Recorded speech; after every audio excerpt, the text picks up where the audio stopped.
이제 내게 유익하던 것을 내가 그리스도를 위하여 다 내려놓으리로다.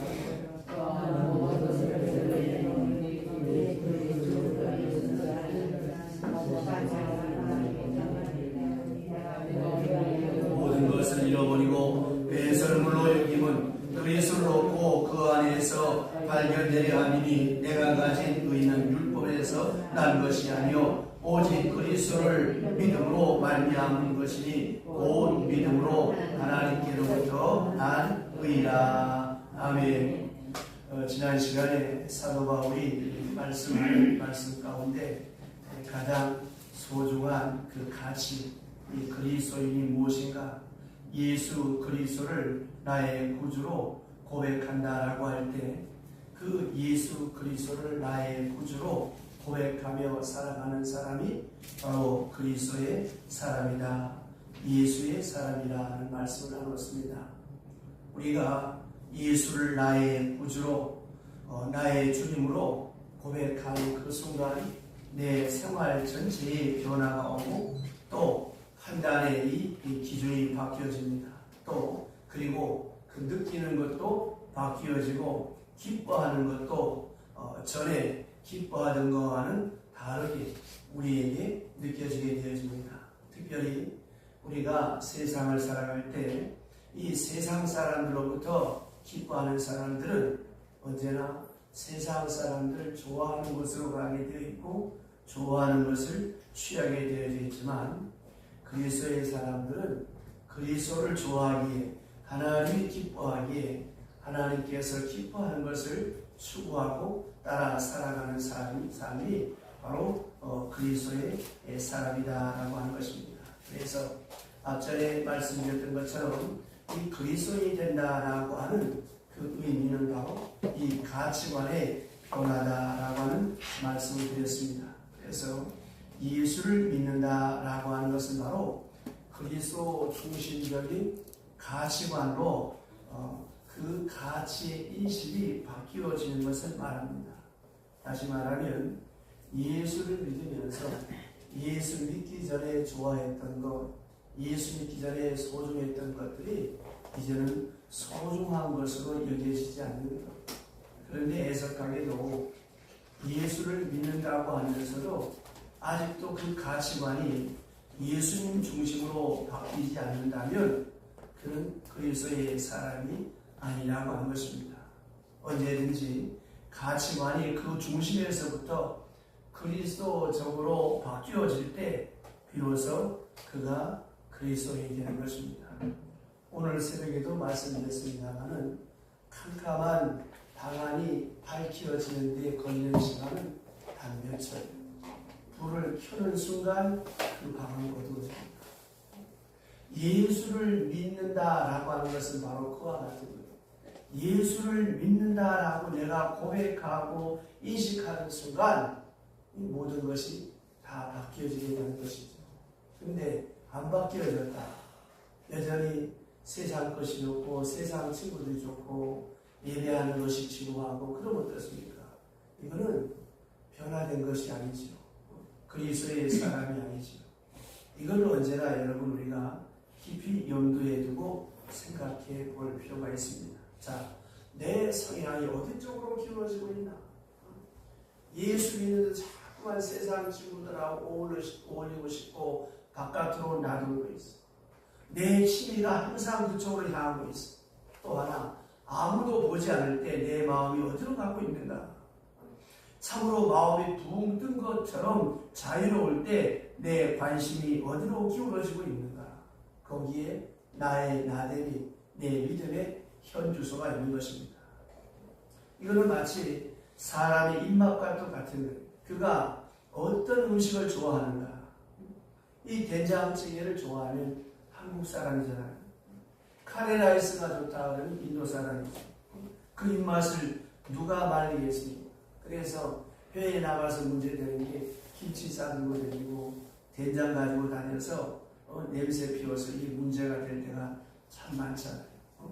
입맛에 무슨 절대적인 가치 기준이 있는 것이 아니지만 우리가 오래오래 한국에 살았고 한국 사람으로서의 식성을 가지고 살았고 그런 입맛이 있었기 때문에 한국적인 입맛이 있는 것이고, 미국 사람에게는 미국 사람의 입맛이 있듯이 그리스도인에게는 그리스도인 고유의 입맛이 있습니다. 자, 내가 예수를 믿는 그 순간부터 내 모든 삶이 예수 그리스도로 초점이 맞춰지고, 그러면 항상 그 마음과 모든 가치관이 그분께로 향하는 이것이 바로 그리스도의 사람입니다. 그리스도인으로 입맛이 바뀌어지게 될 때 옛생활에 속한 것, 옛사람에 속한 것은 다 사라지고 그리스도적인 것들로 내가 새롭게 바뀌어지는 것. 이게 바로 예수를 믿는다는 것입니다. 그런데 많은 성도들이 예수 믿는다고 하는 자체를 잘못 알고 있어요. 그냥 입으로 믿습니다가 아니에요. 자, 이 물이 내게 좋고 설교할 때 목이 탈 때 좋다고 믿어지니까 제가 이 물을 먹잖아요. 만약 이 물에 독이 들었다면 먹겠습니까? 그것처럼 하나님의 말씀이 진리의 말씀이고 눈에 보이지 않는 하나님이 살아계시고 그분이 내 생과 사와 화와 복을 주관하시고 나의 안고 일어섬을 하시고 내 입의 모든 말을 잊게 하신 바 되신다라고 하는 사실을 믿는다라고 한다면 어떻게 살아져야 되겠습니까? 가끔 목욕탕 가서 참 하나님께 그 물을 틀어놓고 그냥 가는 게 물론 자동으로 꺼지지만 그게 저희 물 같으면 그렇게 하겠습니다. 그러니까 여기서 예수 믿는 사람과 안 믿는 사람의 차이입니다. 어디서나 하나님의 눈을 인식하고 살아요. 내 모든 것이 그리스도께 그 포커스가 초점이 맞추어져 있는 거예요. 그래서 그리스도적인 것들이 나를 새롭게 끌고 가는 거예요. 그래서 남들은 부정한 짓 하고 위선적인 삶을 살고 가식적이고 포장된 삶을 살지만 나는 그렇게 살지 않아요. 왜? 주님이 내 속을 다 살피고 나를 보고 계시고 나는 예수의 사람이니까. 그래서 사도 바울은 자기가 좋아하는 것을 다 버렸다고 우리가 이미 앞에서 공부한 바가 있습니다만은, 그러면서 오늘 이 본문과 연결해서 그럼 사도 바울이 어떻게 버리게 되었는가 세 단계로 말씀하고 있는데, 첫째가 모든 것을 잃어버렸다고 했습니다. 이건 능동적인 표현이 일반적으로 잃어버렸다 하면 무엇입니까?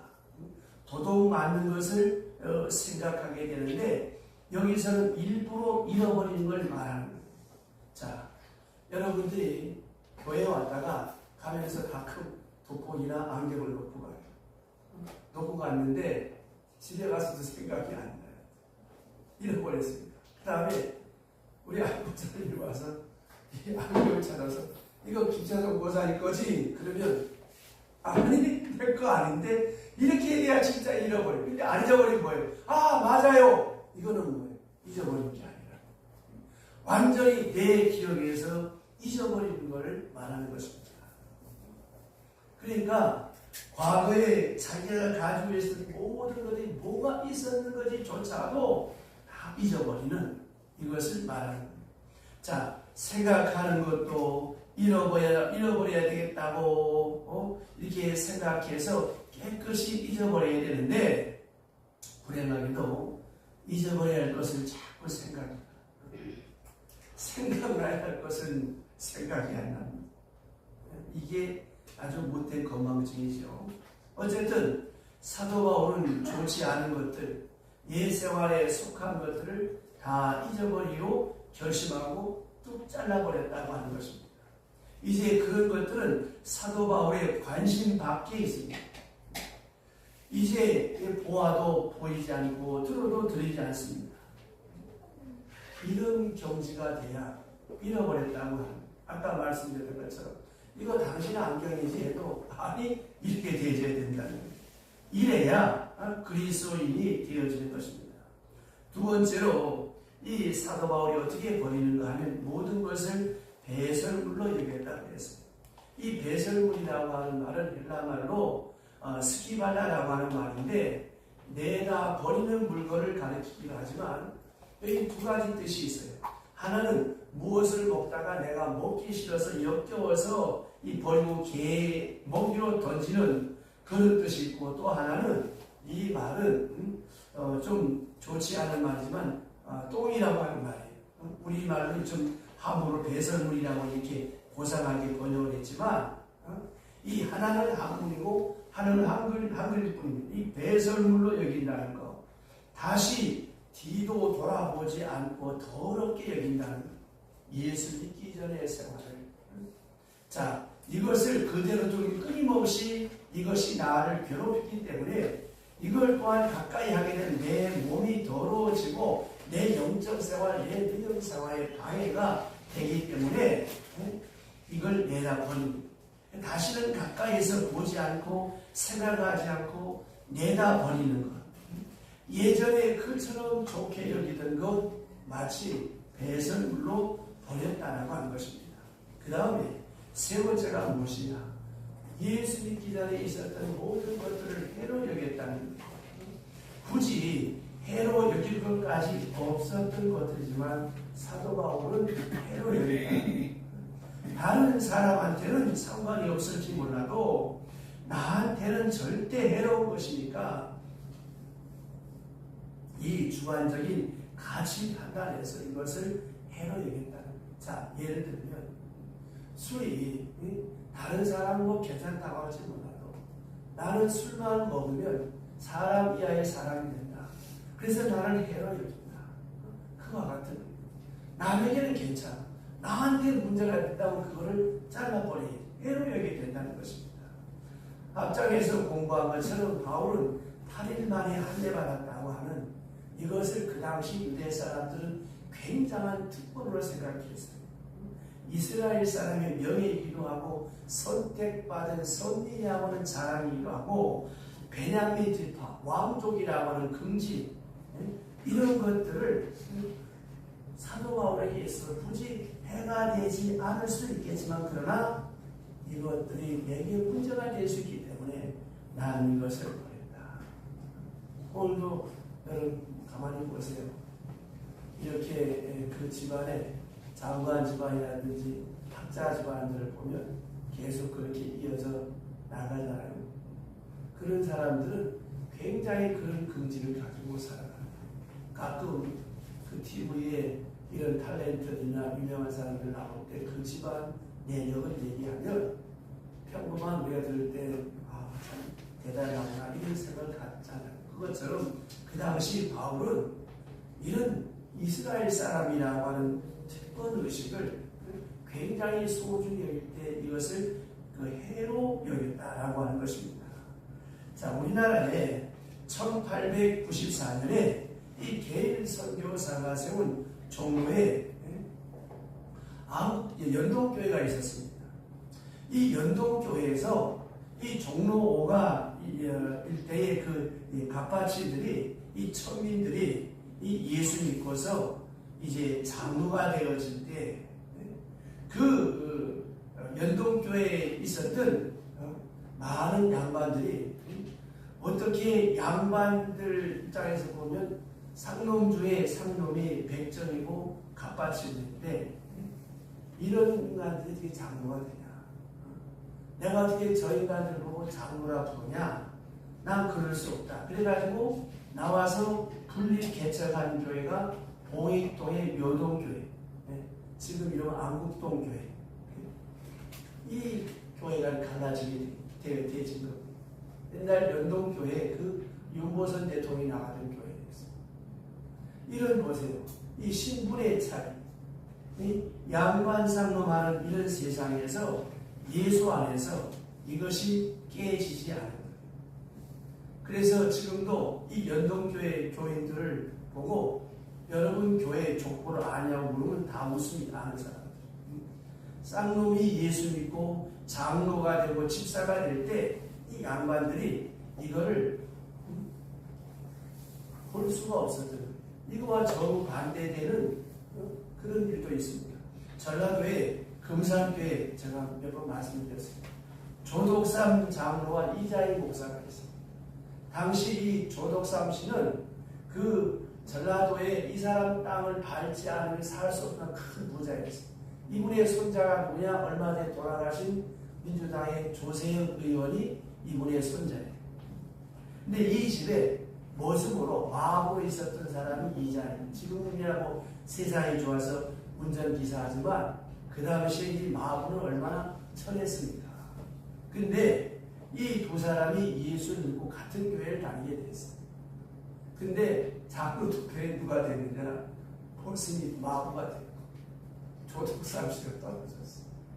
교회가 술렁술렁 거리셔. 큰일 났다. 이 교회 쪼개지게 생겼다는지.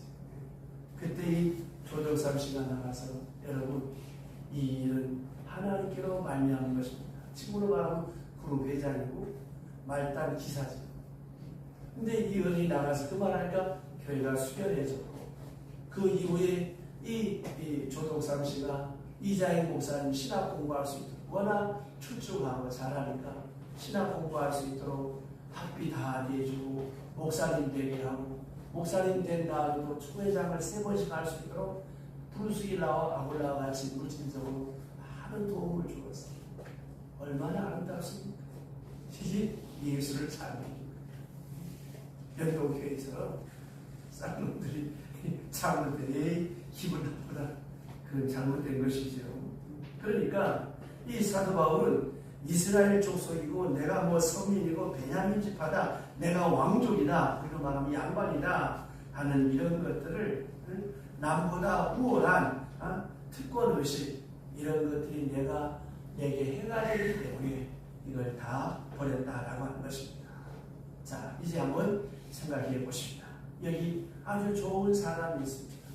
얼마든지 친할 수 있고 사랑할 수 있고 선한 교제를 나눌 수 있는 사람이에요. 그런데 교만한 무엇이 그 속에 있어서 항상 말썽입니다. 밥벌이 좋고 뭐가 좋고 물벌이 좋고 하는 이런 자기 교만 이런 어떤 특권 의식 때문에 다른 사람과 인간관계가 잘못되어지고 예수 믿는데 믿음 생활에 많은 지장이 되어집니다. 그래서 바울은 이런 것들이 그리스도인으로 살아감에 있어서 해로 느꼈다고 하는 것입니다. 그래서 이것을 꺾어버리고 이 자존심, 이 교만함을 꺾는데 어지간히 힘든 것이 아닙니다. 오늘 본문에 보면 명예가 어떻고 오늘도 보면 지식이 어떻고 재산이 어떻고 외모가 어떻고 여러 가지 자기 자신에게 있어서 자랑할 것이 많은 사람들은 다른 사람과 좋은 관계를 맺기가 어려워요. 또 그런 것들 때문에 믿음 생활이 바로 되어지지 못합니다. 그래서 마태복음 5장 산상수훈에 심령이 가난한 사람은 복이 있다고 했습니다. 여러분 배가 고파야 모든 음식이 맛있는 거예요. 내 배가 불러보세요. 산의 진미도 다 소용이 없는 것입니다. 목회하면서 제가 참 존경하는 사람들이 있다고 말씀드렸죠. 젊은 나이에 장로가 되고 권사가 되는 사람들.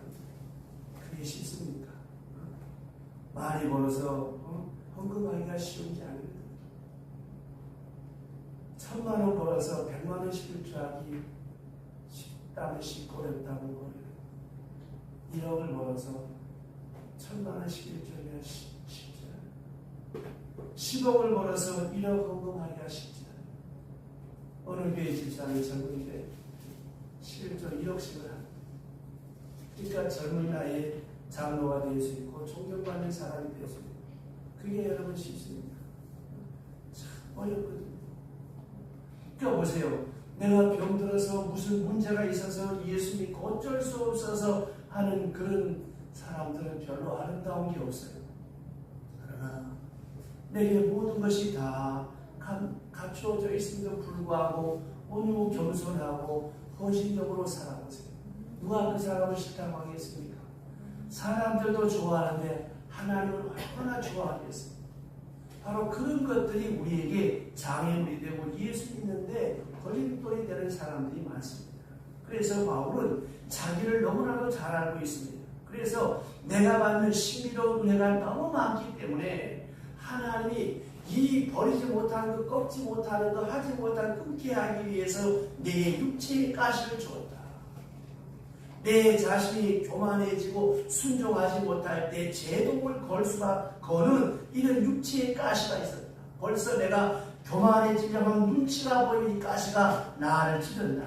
그래서 바울은 이 가시 때문에 너희 믿음을 시험하는 것이 내 육체에 있었으나 너희가 나를 업신여기지 않았다고 갈라디아 교인들에게 고맙게 여긴 적이 많이 있습니다. 여기에 대해서 내가 누차 말씀드렸죠. 설교하다가도 거품을 물고 간질과 발작을 일으킬 때 생각해 보세요. 바울을 좋아하는 사람들은 아이고 우리 바울 목사님 막 걱정하고 며 기도하겠지만 바울을 싫어하는 사람 뭐라고 하겠습니까? 아이고 지옥으로 못 보시면 남벽 못치다고 떠드네. 얼마나 많이 비아냥거리겠습니까? 그렇게 아픔과 비난과 조소를 받아야 그는 겸손해질 수 있기 때문에 더 나아가 겸손해질 수 있다면 나는 가시조차라도 내게 복이라고 나는 생각하겠다. 가시를 미국으로 깨달았다고 하는 것입니다. 사도 바울은 이처럼 하나님 은혜에 대해서 수용적인 자세를 가졌어요. 그래서 바울은 옛날에 예수를 알기 전에 좋아하는 것들을 해로 여기고 그리스도를 위해 해로 여기고 내 신앙생활을 위해서 해로 여기고 심지어 잃어버리고 배설물로 여겼다고 했습니다. 그러나 그는 이렇게 소극적으로 부정만 한 것이 아니고 이제 긍정적으로 고백하기를 첫째 그리스도 예수를 아는 지식이 가장 고상함은 이남이라고 했어요.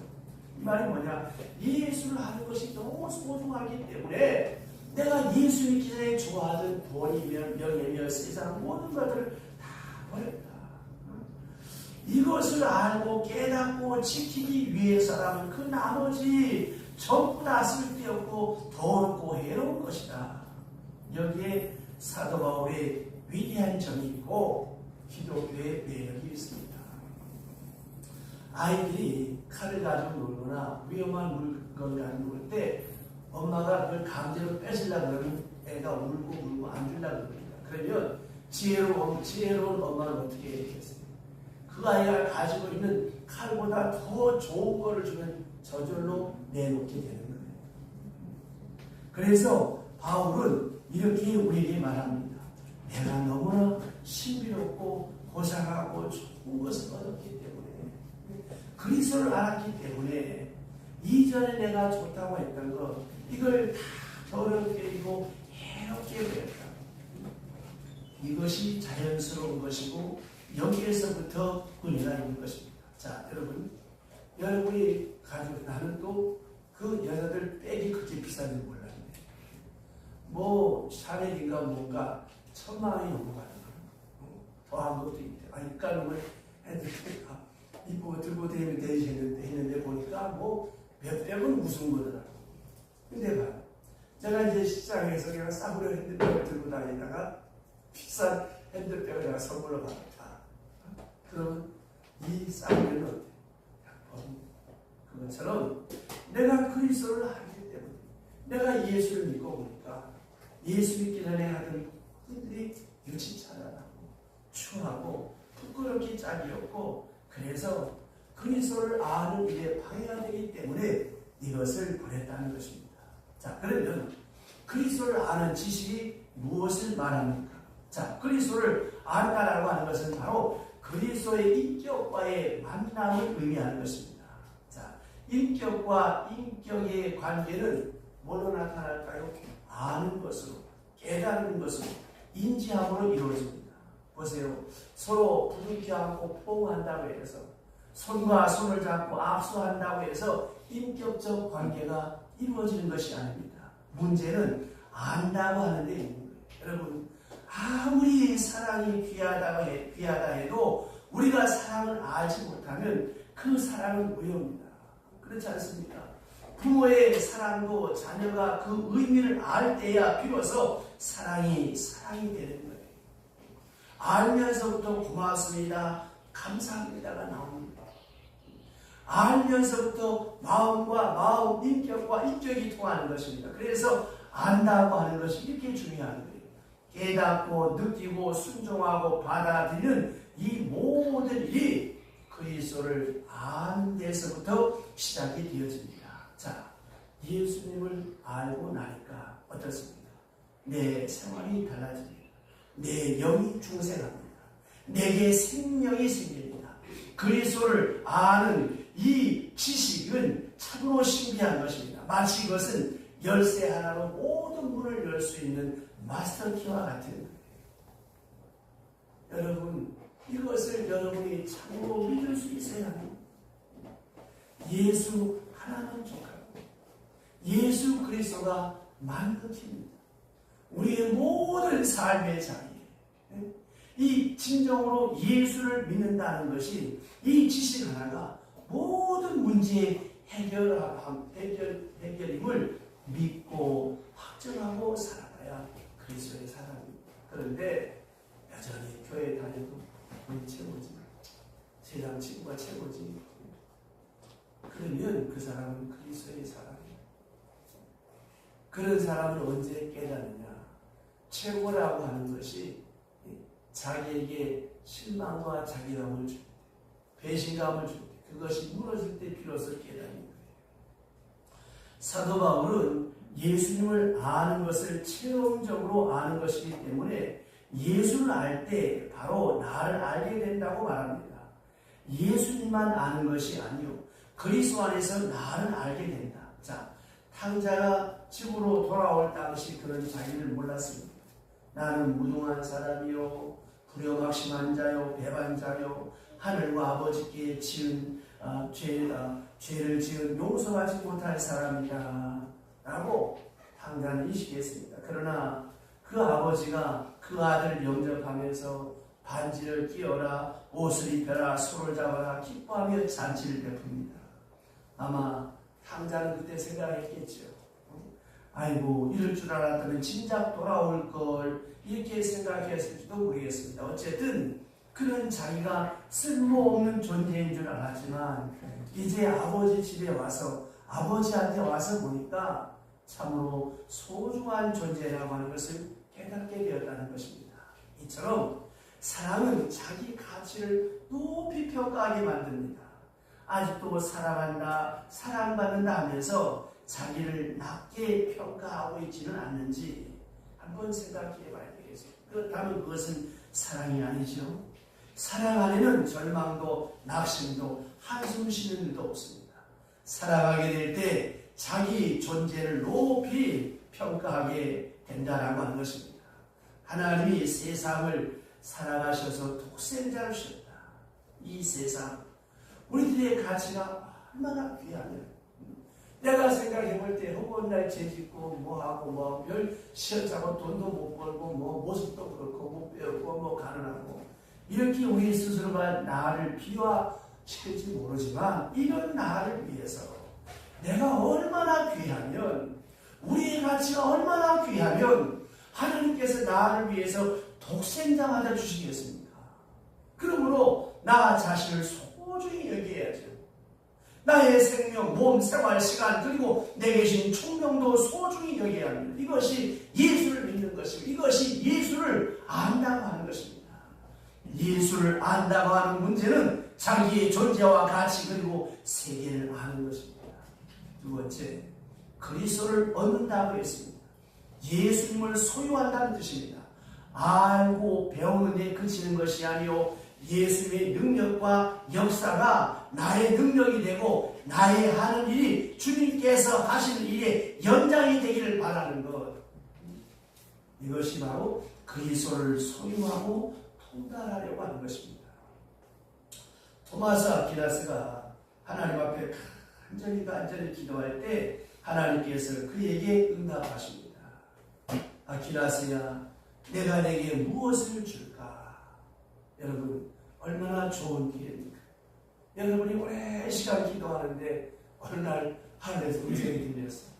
아는 자 집사야, 내가 너에게 무엇을 줄까? 이렇게 물었다. 그러면 여러분 같으면 뭘 따라와야 되겠습니까? 하나님, 나 영의 좀 높여주세요. 재산 늘어나게 해주세요. 건강하게 해주세요. 아름다운 사람 혜택이 되시고 가지고 싶은 것이 얼마나 많겠습니까? 그런데 토마스 아퀴나스의 소원은 간단했습니다. 하나님, 아무것도 필요 없습니다. 나는 오직 주님만 필요합니다. 그리스도만 필요합니다. 나는 아무것도 바랄 것이 없습니다. 얼마나 여러분 아름답습니까? 그리스도를 달라고 하는 것은 그분의 능력을 구하는 것입니다. 그리스도의 마음 그대로 내 마음이 되기를 바라는 이것이 얼마나 아름답고 굉장한 소원입니다. 그 다음 세 번째, 그리스도 안에서 발견되어야 합니다. 엄청난 말씀이죠. 그리스도를 알고 그리스도를 얻고 그것도 모자라서 풍덩 뛰어들어가서 이제는 그리스도 안에서 발견되려고 한다. 이 말이 뭡니까? 내가 없어지고 내 속에 있는 그리스도가 나타나게 됩니다. 나라고 하는 존재는 완전히 없어지고 사라지기를 바라는 것입니다. 요한계시록에 보면 우리가 하나님 앞에 나갈 때 흰 옷을 입습니다. 이것은 그리스도의 의의 옷을 입는 것입니다. 다시 말씀드리면 내 명함으로 가는 것이 아니고 그리스도의 이름으로 가는 것입니다. 내 의로 가는 것이 아니고 내 공로로 가는 것이 아니고 그리스도의 의로 우리 한 사람 한 사람 아마 전부 이 그리스도의 의를 힘입어서 하나님 앞에 가게 되었습니다.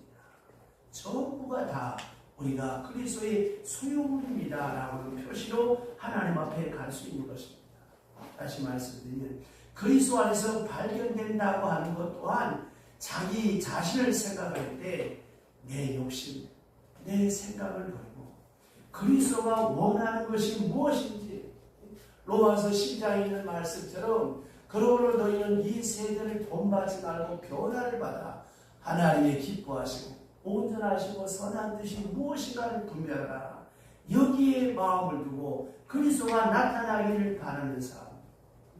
이것이 그리스도 안에 발견되는 것입니다. 그리스도 안에서 발견된다라고 하는 것입니다. 자, 다른 사람들을 대할 때도 나라는 사람의 명예나 지식이나 과거나 그 어떤 것들이 다 숨기고 내 말을 통해서 내 행동을 통해서 예수님만 나타나기를 바라는 마음.